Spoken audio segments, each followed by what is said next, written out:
Hello and welcome. My name is Beate Kubitz and I'm here to present the Padam Mobility webinar on rural mobility, how to build a DRT offering to maximise commercial sustainability beyond funding. We've got quite a UK focused webinar for you today. There will be things that are applicable to the international scene, but this is particularly for our UK colleagues. We will have questions which are at the top of the screen in the panel on the right hand side. Please feel free to ask your questions there. We'll do our best to answer them during the round table. We'll be having a number of polls throughout the webinar, which please do answer them. They'll be quite quick fire, so we'll be giving you a bit of feedback quite quickly at the end of each poll. And we're hoping this will be a 45-minute webinar, a nice brief but concise introduction to some of the issues in mobility. We'll have a few very short presentations for you, but it will be mainly a discussion of my four colleagues that will be the meat of this seminar today. The seminar will be recorded, it will be available for replay, and any questions that don't get answered, we hope to be able to answer by email for you. So without further ado, I want to introduce you to my colleagues. Matthew Clark from Steer. He's an associate at Steer. Matt Dacey, Head of Partnerships at Vix Technology. David Carnero, Head of International Development at Padam Mobility. And David Shakory, Director of Partnerships at What Three Words. Now, as I promised, a quick warm-up poll just to see how everyone's thinking about demand responsive transport today.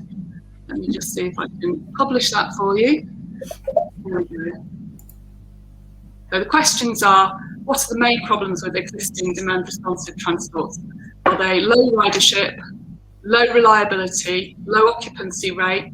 Are they more expensive than other solutions for this type of demand, or simply maybe any above, or you don't know? So I've got a couple of minutes just to see how we're getting on. Oh, excellent to see people responding to this. And then I'll introduce the panel to you.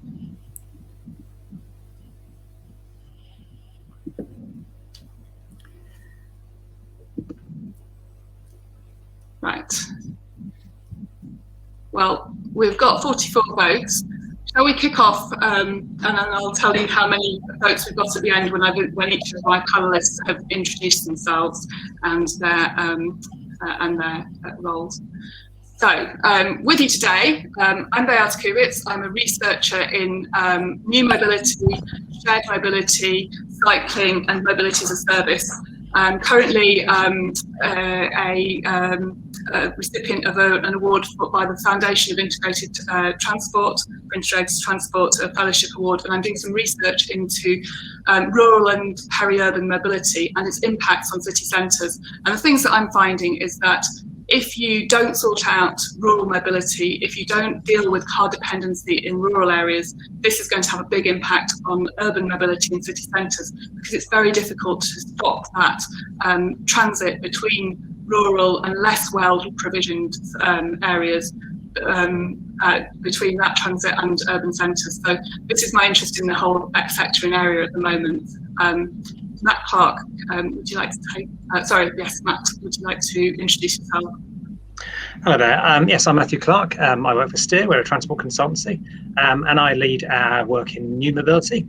That covers three main areas. So looking at electrification of vehicles, looking at shared mobility, and finally emerging services. So those are the things that technologies and business models that are coming but not yet commercially viable, whether it's autonomous services, the mobility hubs, or mobility as a service.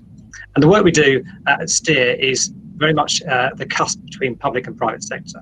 So helping the public sector to understand how these new technologies can meet policy objectives, and then working with the private sector to understand how best and where services can be introduced. Thanks very much for inviting me along today. And Matt Dacey. Good afternoon, I'm Matt Dacey. I am Head of Partnerships at Vix Technology. Vix is a supplier of smart and integrated ticketing systems for transit agencies in cities around the world. Prior to joining Vix, I was at Stagecoach, where I was Group Innovation Director. really looking at sort of the new mobility paradigms, such as connected autonomous vehicles and mobility as a service, and obviously demand responsive transit. And my interest is how you can take unprofitable or marginally profitable bus routes in rural communities, and how you can make them more sustainable. Thanks, Matt. And David Shakory. Hi everyone, David Shakory, Director of Partnerships at What 3 Words. We have developed a system to talk about any location in the world by dividing the world in 3 by 3 squares. My background is actually in mobility as well. I've been working with Getaround. I was a country manager for the German and Austrian markets. And prior to that, I was at Moja, the mobility arm of the Volkswagen Group, working specifically on ride pooling and autonomous ride pooling solutions. Thank you, David. And David Carnero. Yeah, thanks, Beate. So David Carnero, I'm responsible for international development at Padam. I've been here not too long, so 6 months. Before that, I was at Geodis in their digital arm, focusing on mass and mobile ticketing as well. And then previous to that, I've been in a number of corporates and startups in the digital world, but not in transport. Thank you, David. Just very briefly, before we launch into a quick presentation on Padam Mobility, who's kindly sponsored this webinar. The poll results are all in. 80 of you voted, thank you very much. And we have a tiebreaker. The main problem, plural, with existing demand responsive transport is both the low occupancy rate and that it is more expensive than other solutions for this type of demand. So those are the polls as they stand at the moment. Closely, well, no, not even closely followed by low ridership. But low ridership, don't know, and low reliability. People clearly think they're reliable, but there's also the occupancy rate and the expense. And it's interesting that I'm watching a couple of people have added their answers as I've been speaking, and they've been tracking exactly the same percentages. So there's clearly a big split between low occupancy and more expensive than other solutions. So thanks very much. David, would you like to just a little bit about Padam? Yeah, sure. So I'll keep it very brief, but Padam Mobility is a startup based out of Paris. And what we do is DRT platform and applications. We've been in existence since 2014, and we are backed financially by Siemens Mobility and CETEC. So some big industry players are behind us. Today we have circa 50 deals that are live internationally. So that covers 10 countries in Europe. And we've also closed our first deals in North America and also Asia. We work with authorities, operators, and also corporates. So moving on to the next slide. In terms of what we do, so it's it's a core DRT technology platform and the applications, as I said. So it's comprised of four main areas. One is a DRT back office or management interface. We also have a driver application, mobile application, the end user's mobile application, where you can search, book, transport, etc., etc. And we also have an interface, a booking interface for call centers. So if we move to the next slide, here are some of our customers.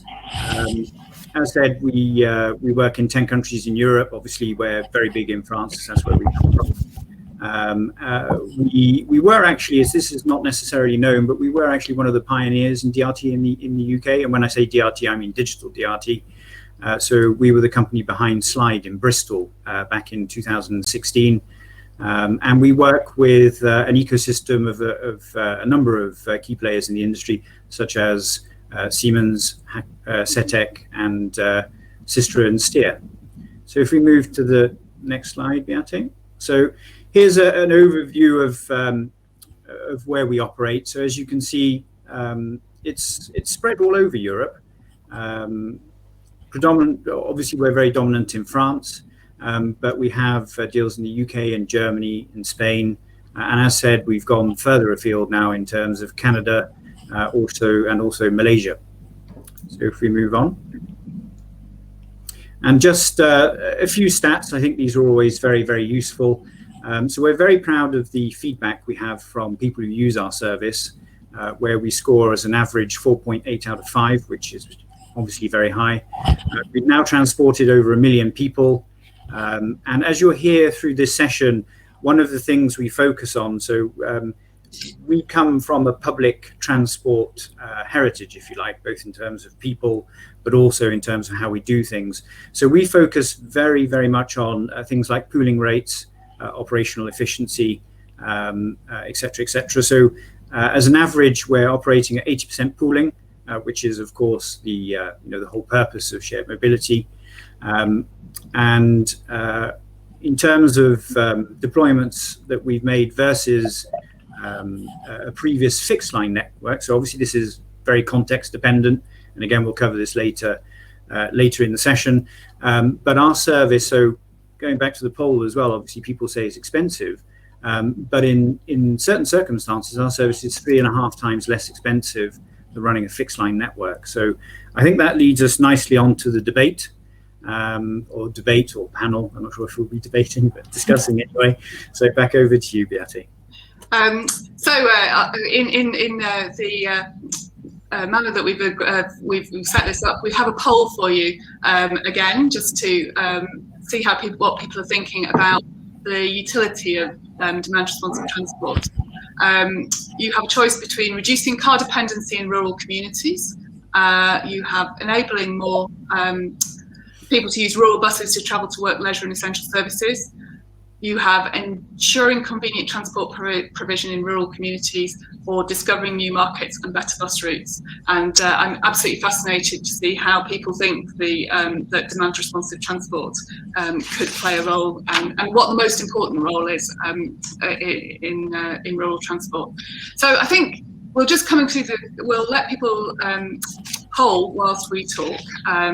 So I think one of the most important things that has been hammered home to me in the last few months is that the issue around rural mobility is that it is both, there is less money in rural areas in general, and the population is naturally sparser and less dense, and the landscape is more difficult. So we have lots of different problems around rural mobility that we need to solve. And I wanted to really start by kicking off and looking at how the sparsity of rural population distribution and topography can affect services, and what we can do to solve that problem. I thought I'd ask you, David Shakory, first to talk to us a little bit about some of the issues around density, location, and routing. Mm-hmm. Thanks very much. So obviously, when you want to have a system that works very well, it's also super important to make sure that people can be picked up easily and where they are.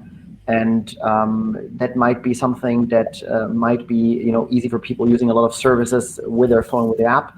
But we've seen that, and when I say we, I mean also back in my days at Volkswagen and Moja, that people are not giving precise locations when they are being picked up or for the destination. And for the picking up, yeah, you have a pin on the building where you are, but usually you want to be picked up on the road somewhere and not at a location where you are. So for the pickup, that's already hassle. That can be solved. You have at least a driver usually that sees you, that you can wave to, but it's even more important on the destination, where when you have a postal address, this is something that is just not precise enough, because the pin that is returned for the routing is usually in the middle of the building. And so when you are going to a building that maybe has several entrances, or if you're thinking of a rural area specifically where in the UK you have postcodes that are not precise enough, then you have the big hassle that the destination you're trying to go to is not the place where the routing or the service is bringing you to.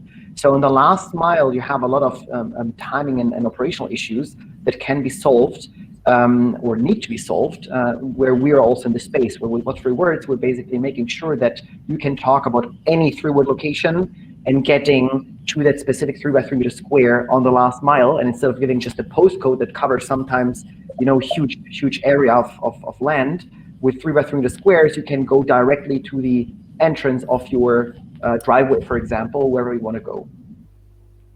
So issues around finding people are quite difficult in rural areas. I personally have some experience. My lockdown project was setting up a cargo bike delivery service, and that postcode routing is really tricky. If you're on a little cargo bike trying to find a remote farm with a postcode that may be 2 or 3 miles long, it can really dampen your operational efficiency, I think is the polite way of putting it.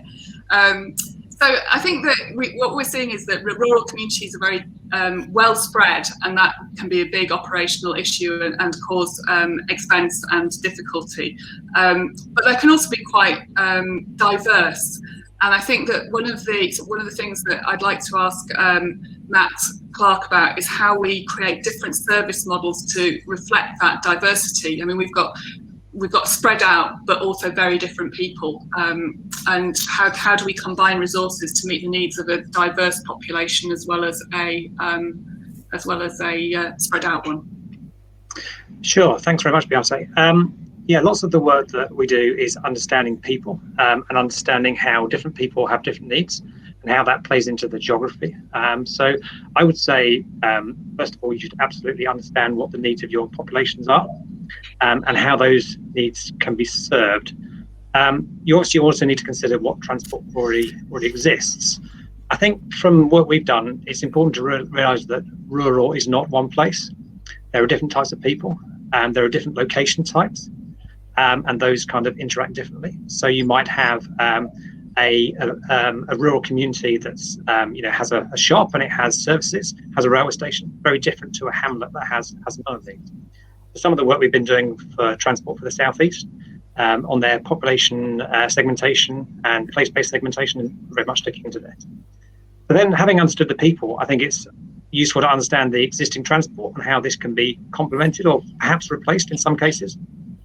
But it's not just about transport. There's also, we've had a year where actually travel has been less than it has in the past. So is there something we can learn? Can we reduce the need to travel? Maybe through some sort of community hubs or repurposing the existing community spaces. So, for example, bringing things together, maybe a pub that's also a shop, perhaps a workspace. And there's sort of some work that we've done on that, looking at mobility hubs. It's really, in summary, understand who you're targeting, what they're doing, and then build from there. And Matt, Dacey, we've talked a little bit about how you might combine services in different ways to meet those needs. Yeah, I would echo what Matthew's just said. Understanding the needs of the local community is paramount. Certainly more so than in urban mobility, where the requirements of the communities tend to be a little bit more homogenous. So that kind of upfront analysis, understanding origin and destination flows, understanding around the local demographics. You have the difference between accessible, remote, rural areas, which might have access to a local town, in which case the DRT service might act as a feeder into a fixed line route. And you have non-accessible rural areas whereby the DRT service might just be serving the local community. And then, of course, there's the issue around logistics as well. If we're looking potentially to try and reduce the subsidies on demand responsive services, can we have dual purpose or multi-purpose vehicles? In which case, understanding first and last mile logistics is really important. So the upfront analysis and trying to get hold of those data sets is really key. And I think open data is fundamental to planning these services. Passenger data is readily available. I think logistics data is slightly more difficult to obtain.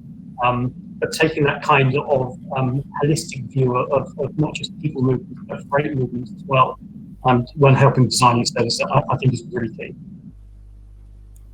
And David Carnero, have you got a sort of DRT model that you could see helping with this kind of combining resources and combining customers even or users or passengers to optimize the use of services? Yeah, so I think as has been said, defining what rural is very important, and we see that at the moment with the Rural Mobility Fund applications. So you can have rural, which is close to a city or a big town, and what the DRT needs to be is very different to what could be called rural, and that's not a scientific definition, but if we take, for example, the Highlands or a very rural community, I think there are two things that we believe when it comes to both cases of rural mobility. There's a need for flexibility as it relates to DRT. There's a need for flexibility from the technology. And what I mean by that is, I would say a key thing here is actually aggregation of DRT services. So, and that's with a view of being able to gain access to different sources of funding. And I don't just mean government funding, I mean revenue as well. So I think flexibility of the DRT platform to enable the authorities and the operators and community transport to be able to do that. And then I also think there's a level which is flexibility of the actual DRT company you're working with. So in other words, from a business perspective, flexibility of the partner, because it's no good, how can I put it? So as we can hear, aggregation is key. So there's going to be a need to build a service with different components, if you like. So that could be feeder services, it could be school DRT, it could be non-emergency passenger services, etc., and building up an overall DRT service in a region. But if the partner isn't flexible, then the financials aren't going to work. So I think that's something that's resonated a lot with people we've spoken to, and something that they valued a lot. So that's how I'd answer this question as a start. Thank you, David. I think there's quite a lot in the field about trying to decrease the level of subsidies that we need for rural DRT. I think we've seen that many of the projects are either an adjunct or part of assisted transport for people who have particular needs, or they are school buses, or they need some form of support. And I know, looking through our chat section, which everyone is gaily contributing to much more quickly than I can read it, there's quite a lot of talk about how we reduce that subsidies, how we make them commercially viable. Do you consider that we should be trying to make DRT commercially viable? Looking, I think, at you, Matthew Clark. Hello. Nice to have my full name used. So should we be trying to make these commercially viable? I think in a rural context, I think that's going to be very difficult. I think when we saw some of these services being tried in more urban locations, some of these were tried more commercially. And I think even in more urban locations, there was a struggle to make these commercially viable. So I think we need to think about our transport system as a whole and think about what the needs and objectives are. I think ultimately, if this could be commercially viable in rural areas, great. I don't think we're going to get there to begin with. I think that might be not your overall objective. David, Carnero, any reflections on reducing subsidies, commercial viability? Yeah, so again, it comes back to this aggregation of different DRT services to increase the revenue or the accessibility to funding. Another example is Section 106 as well in terms of funding. But what we've done with Pays de la Loire in France, I will go back to France. It's a regional DRT service that is very rural, and what we've done is we certainly wouldn't promise, how can I put it, making a service break even, for example, in a rural environment. But what we've done with Pays de la Loire is we've really worked with them in terms of operational efficiencies. So when we started that project off, the KPI was a DRT trip would cost €20. And what we've done is we've worked with the regional authority, to drive that down to €8. So just being very specific. And in fact, we think we could do better, but we're not given the chance, because when the service hits the metric of €8 per trip, then they switch it to a fixed line service because obviously the demand has increased to support that, etc., etc. So that's how we look at it. What we want to do is really work with the authority or the operator to develop the service and to get it to a point where it's it's very efficient from an operations standpoint. As things stand today, I think making a profit on rural mobility, I don't see it at the moment. But it is a platform play, so it does require building the platform up, building up the usage, etc., etc. And that's where things like aggregation comes in to bring more people onto the service and to work out what works and what doesn't. That's an answer in terms of that particular question. And David Shakory, how else can we optimise to reduce subsidies and bring costs down? Sorry, can you repeat the last part of the question?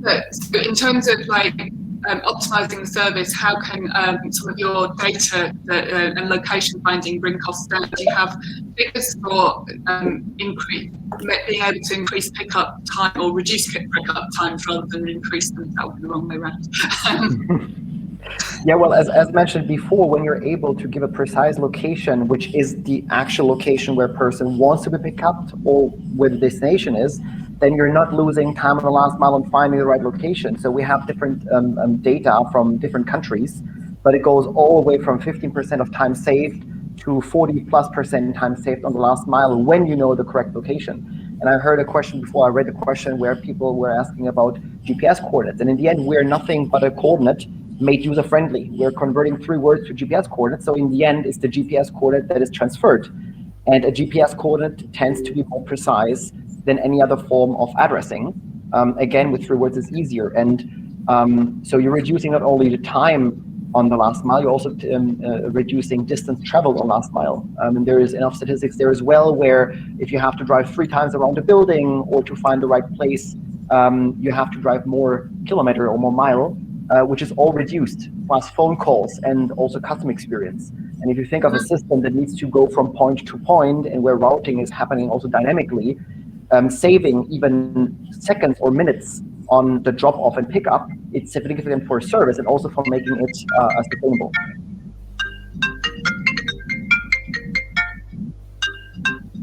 Apologies, I think my internet may have done something terrible to you for a second there.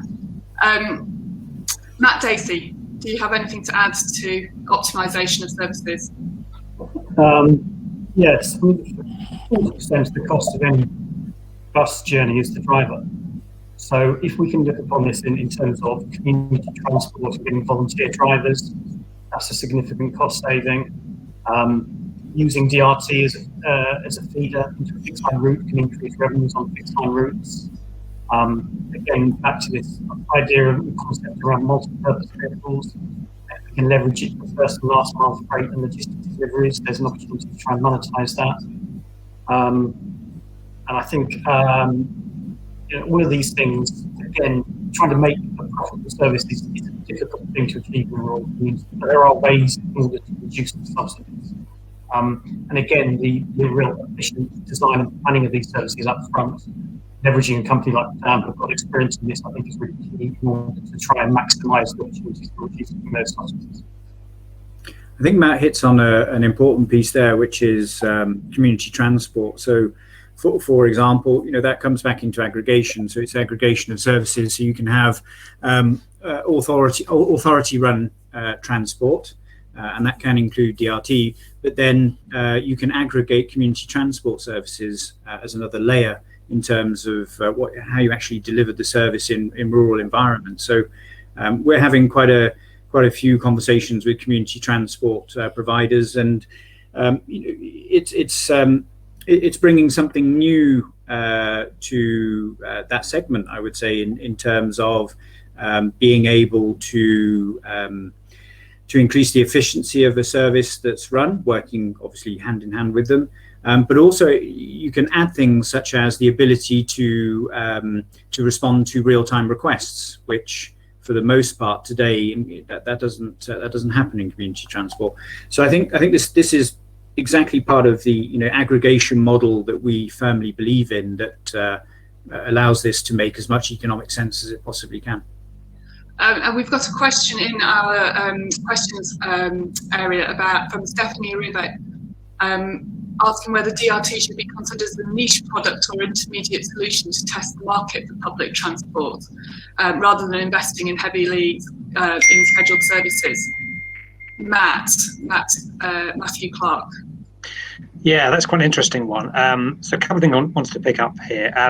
One, before I answer that question, I saw someone in the chat put something about a number of services failing in the UK. I think it's interesting, firstly, when you dig into the detail of this, the number of services that have launched and then disappeared have almost all been launched commercially. They've been launched with sort of the blessing of local authorities, but no local authority support. So I think it's interesting to consider that there are different ways of doing this, and that something that's been launched commercially and then drops isn't necessarily a failure. It's more of a test. And now, Beate, you've made me forget my question, because remind me of the question again. I have got something back. So do you think that the DRT is kind of a niche market testing kind of thing, rather than something that you do before you invest in public transport and fixed routes, rather than an end in itself, I guess, is what's in that's fine. I think the answer to that is probably both. So I'll give you an example of some work we've done with property developers. So property developers that are building out major housing developments, perhaps edge of centre or new towns, and are starting off with relatively small numbers of housing, building up to several thousand. That's not going to sustain a fixed route public transport service on day one. But by getting some form of public transport service on day one, you will create that demand for the fixed route service. So that's absolutely a stepping stone towards public transport. So I think in that case, you can create something that demonstrates the potential for a more traditional service. But there are definitely use cases where demand is more mixed, or locations are less dense, where I think this can actually either replace existing services or provide a better service than something that's more traditional. It's very interesting looking at some of the projects that you get a much younger demographic trying out DRT, because they're quite happy to use things on their book things on their phones, and maybe they wouldn't be interested in using a fixed line bus and waiting for the once a week service or whatever. I know that Padam had a project in Le Cotentin in the Cherbourg region, where a lot of the usage was by teenagers, which is quite exciting. I think just coming back on that question that came up there, I think there's a third case which has come up in light of what we're living at the moment with the pandemic. So as in rural communities, as a tool to bring passengers back to public transport, I think that DRT has a very, very important role to play as that starts coming about. So today in areas which are not well served by public transport, and they can, again, we have to define what rural is, but let's say we're in and around a town or a city. So these people the people who are working are driving into the town or city. I think I saw in places like Manchester, 20% of traffic at rush hour comes from rural areas, for example. So I think this could be used as a big tool in terms of bringing people back to public transport, because it's a personalised service. It's a service that is much better than some of the rural public transport that there is, that's there today. Which can go down to, a bus every X number of days, or even, 1 or 2 buses a week. So if you take that as a starting position, and you then deploy DRT, where you can deliver on a promise in that territory that people will have a bus within 30, with a 30 or 45 minute wait, then I think that kind of offering way exceeds what they have before it. So, but yeah, I think it's got a key part to play in bringing people back to public transport in the rural environment. So I'm just going to break for a moment to let you all know that we've had over 100 people who voted on our poll, and that the scores on the doors are that ensuring convenient transport provision in rural communities is the most useful role of DRT. 41% of people think that's the most useful element. Not quite a long way behind, we have enabling more people to use rural buses to travel to work, leisure and essential services, and behind that, reducing car dependency in rural communities. Very few people seem to be think that DRT will actually do that, discovering new markets and better bus routes, which I found quite interesting. One of the DRT services in the UK was basically put in and replaced a whole load of fixed routes, and the operator discovered that there were routes that they'd never ever dreamed of. So I'm interested to know why people think that. I think if we move briefly on before our final poll and wrapping up, to look at the role of mobility as a service in enabling rural mobility. Matthew Clark, would you like to talk a bit about how that might, mobility as a service could help enable rural mobility and reduce car dependency? Sure. Yeah, so I think the whole topic of mobility as a service is very obviously subject to discussion a lot at the moment. The answer to this question would be quite similar to my answer to an earlier question. I'd like to think, first question, what do people need? Second question, what needs are already being served? But I'd really like to highlight that in rural locations, we need to think what the gaps are. Before we start implementing a service that brings together all the services that we have, we need to think, do those services actually exist? So if we're trying to encourage people out of their cars, having a once a week bus service is not going to, put a platform on top of that. It's still once a week bus service. Add a demand responsive service, excellent.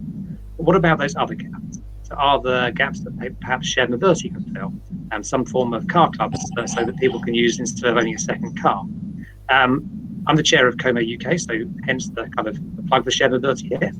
I'm not saying that mass can't be the solution, but in many cases, mass for me comes later. You need to have the service to integrate first. So I will say that probably are discrete locations where rural mass is a potential now, but it must build on existing services. Otherwise, we're adding a layer of technology that effectively won't be adding anything to the transport net. Matt, Dacey, you were nodding vehemently. Absolutely. I think the narrative around mobility services come on quite significantly in the past 6 to 9 months, away from replacing car ownership, just reducing car usage, and particularly those single occupancy car journeys. To echo Matthew's point, it's only as good as the services that aggregate if those services don't exist.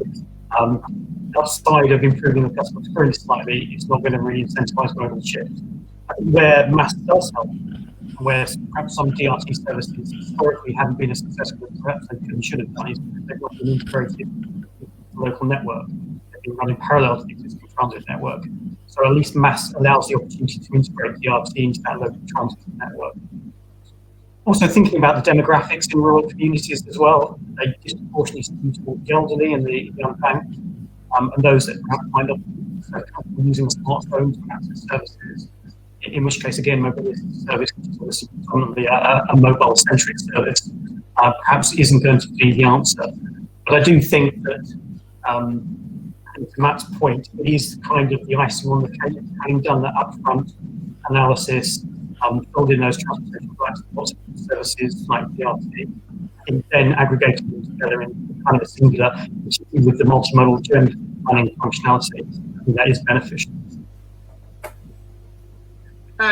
Thank you. I think one of the questions that's come up on the questions area from Vic Winter in Yorkshire is to ask, where is DRT better compared to scheduled bus? I mean, what point is DRT is obviously better than a bus a week, but when is it better than a scheduled bus an hour? And I just wondered, I thought I'd ask David Carnero about the French idea of replacing DRT with fixed route at some point, and whether there's any methodology behind that, any studies that are the reasons for that, or whether it's just an arbitrary number.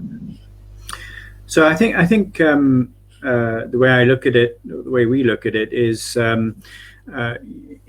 DRT doesn't compete with fixed line buses. You know, that's one way of looking at it. So the way we use it a lot is actually to complement the fixed bus network.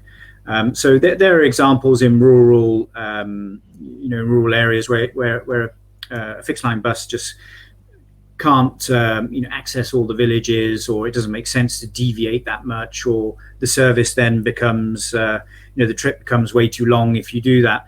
So we have feeder services into inter-city or inter-town bus routes. So the DRT services the villages and then takes people to the mainline bus route, and is even scheduled. So when it arrives at the bus stop, you can configure it so it arrives 5 minutes before the fixed line bus is due to turn up. So I don't see it as a competitive scenario. I see it very much as a complementary scenario. And again, I go back to what I said in terms of bringing people back to public transport. That's another example I would use where rural areas are badly served by public transport because it costs too much in terms of fixed line networks. So deployment of a DRT service can feed into the fixed line networks there. And as we saw in the brief introduction, we have examples where DRT is 3.5 times less expensive than putting in place a fixed line bus network. So that's how I would do it. In terms of, so the second question was in terms of Pays de la Loire and how do they flip it from a DRT service to a fixed line service? Is that correct? So it's really about the ridership is obviously a big part of it, and then what they get access to with DRT is very accurate data in terms of usage of the service, understanding what people are doing, where they're going from and to, etc. So I'm not going to reveal their secret sauce in terms of how they define it, but it's using the metrics and the data that they have. As I've mentioned, there's that cost point of €8 per trip, which obviously corresponds to a certain demand as well, which at that point, in terms of how they make their decisions, they then flip that to a fixed line bus route. So it's not arbitrary, it's done with a lot of data, a lot of KPIs, and then they make their decision. Thank you. I think we need to do the UK-specific health warning here, where bus operators can't work together because of competitions and markets authority. So we would very much like to be able to do those scheduled integrated networks, but we are slightly incapacitated at the moment by the way in which the deregulatory system works. So I'm just going to, before we wrap up, I'm just going to put up a final poll and just see what people are doing in terms of potential DRT projects. So anyone who is thinking about doing a DRT project, could you let us know whether you're looking directly at pilot projects, at feasibility studies and simulations before pilots, a feasibility study without simulation for pilots, or you don't need a pilot, you're just going to pile straight in for a full-scale DRT nationwide. That's the poll. I'll just let that run whilst we ask a couple of final questions. I'm intending to wrap up in a minute's time, but I think we just would like to run with a couple of quick questions. Matt, Dacey, how do we integrate shared transport and car club and bike sharing DRT in rural mobility? Do you have any technical solutions that you can offer us? Again, we're back to maths, aren't we, in terms of integrating with the multiple services. We're kind of a singular app. Again, we have to be mindful again of demographics, and that not everybody is comfortable using an app or a mobile service in order to access their mobile services. So you might need to run call centers again in parallel in order to be able to do booking. In terms of anchors, for example, you need to be mindful of them. They can't pay by a debit card or a credit card. So some sort of prepaid debit card access services might be available. So I think we're working through solutions at the moment. I don't think there's a solution to the finesse so far on rural mobility. And Matthew Clark? So the question is, how do we better integrate other forms of rural mobility? Well, I think you can do it through a technology route, which is mobility as a service potentially. I think you can also look at the integration physically. So I mentioned mobility hubs. So if you can start to bring together things in one physical location, so you have a community store which has maybe a little cafe already. If you start to have a couple of shared bikes there, if that's one of the places you can pick up a shared car, if your DRT is kind of information is available there, I think you can start to do those things that perhaps is almost mobility as a service 0.1, which is the physical integration before you get the digital integration. So that would be my suggestion. And I think going on from that, there are ways in which some of the services I've just described can be done in a more sort of community-led, whether that's through franchising of technologies. There are a number of community-led shared mobility implementations that have been introduced, which can help with that. And David Shakory, other things which might help make demand responsive transport and shared transport success in the rural community? Well, I think it's all about making sure that the demand that is on the one hand is correctly served. So when I just look at, for example, the last poll, I mean, you can have a DRT service that is deployed with a few vehicles that works. If I see directly a pallet, for example, I'm just like, this is not addressing any problem. So if you want to make sure that a problem is solved, get stuff done, make sure to like have the demand covered, and then test with a few vehicles and scale them out afterwards. I mean, this is an issue we had with Moya at Volkswagen before, often when we were discussing with cities who thought they might need a DRT, but then they really didn't have an idea about what the demand was. So if you cover one thing, then deploying comes afterwards. You just have to follow with what the demand is. Yes, we've got quite a few questions about how demand data is collected for DRT. Because obviously, as you say, that's absolutely key to making services well used and successful. David Carnero.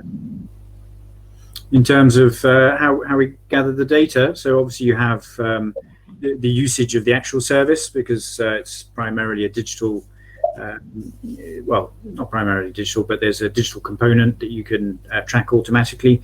But also one thing which is very interesting is you can ascertain, so I've seen examples where through where people are searching, you can ascertain, what sort of, how can I put it, you can ascertain the need in terms of the DRT service. And of course, you can analyze that in terms of areas you serve and areas you don't serve.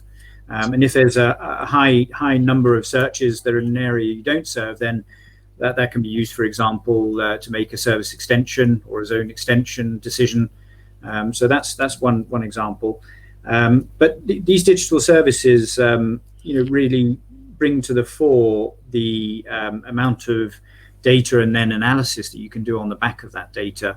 I think that's one of the very interesting things. Someone put a question, or made in the questions part, said that school buses, surely can be served by a fixed line. And of course that is, I can't dispute that. But in discussions we've had with authorities, one area where they've been lacking is in terms of data from school services. So they don't know what percentage of the people they're paying for actually took the service. They don't know who's ill, et cetera, et cetera. And if you put a DRT service or a DRT platform behind the school service, then you can get access to that data and then obviously pay accordingly, the operator, based on usage. So that was one example of where data can make a difference in a service which, theoretically lends itself more to fixed line or to a fixed service. We've already run 5 minutes over my allotted 3/4 of an hour. So I've just quick fire. Are there any things that you, I've run from Matthew to David Shakory, are there any things that we've missed out that are absolutely essential that people should be considering when they're looking at rural mobility and what to do next? Matthew Clark. Great to put me on the spot. Okay, anything they haven't thought about? No, I would just like to reiterate that rural is not one place. There's a huge range of different types of people, from stockbroker belts to deep rural communities. So absolutely think about who you're trying to serve first. There's not one solution. David Shakory. Well, obviously, given the background I'm having, I think that it's very important to make sure that location and destination can be addressed correctly.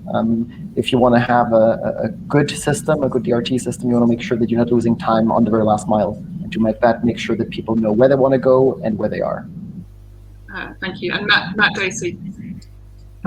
Budget for marketing and promotion. It's a new type of service, and there is a level of education you need to understand exactly what the wants to do. So just before I let David round up, I thought I'd let people know who's doing what in DRT piloting. We have 40% of you who are directly going to pilot. We've got a smaller number doing feasibility sub-studies and simulations before piloting. 21% are doing feasibility studies without a simulation before piloting. And we have 10% of people on our call, on our webinar, who are straight in there. No need for a pilot, full-scale DRT right away. David Carnero, how does that strike you, and what should they be thinking about? So I want to answer the last bit, actually, in terms of the thing I'd want people to go away with. So I think there are two things. I think on rural mobility, it takes time is one thing. So, for example, these 6-month pilots, they have their worth. But if you're looking at getting some sort of commercial result out of it, then that isn't where it's at. And I would say flexibility, both in terms of the tech and the partner you work with, are very important when it comes to rural mobility. But very interestingly, in terms of the poll there, so just wrapping things up, in terms of what's next, we have 5 client case studies that we'll be publishing in terms of rural mobility. So there'll be some hard data, some facts, and some things that we can share there. But alongside steer, I'm really pleased to say we're actually going to offer a free simulation, just the one, a free simulation of a DRT service for people, or for one person or one organization in the audience. So if people are, as they said, are very interested in either feasibility studies or simulations, then they should contact us. Send in their email, for example, and we're running a competition for one winner that will get a free simulation provided by Steer and ourselves. And how do they get that? So if there's an email which is contact@padam.io, so it's on the slide before, I think. It's in red. So if they send simulation request, and then let's say we'll run it until the end of the week, and at the end of the week we'll pick randomly one email and go from there. Brilliant. Thank you very much. So just to absolutely reiterate, this seminar or webinar will be available to watch again. So don't worry if you missed any of it. We will be doing our absolute best to answer the questions that people have put in the box on the right. Thank you very much for your attendance, everyone who's been here with us today. And thank you also to my panelists, Matthew Clark, David Carnero, Matt Dacey, and David Shakory. Thank you very much for your attention, and I hope to see you all again.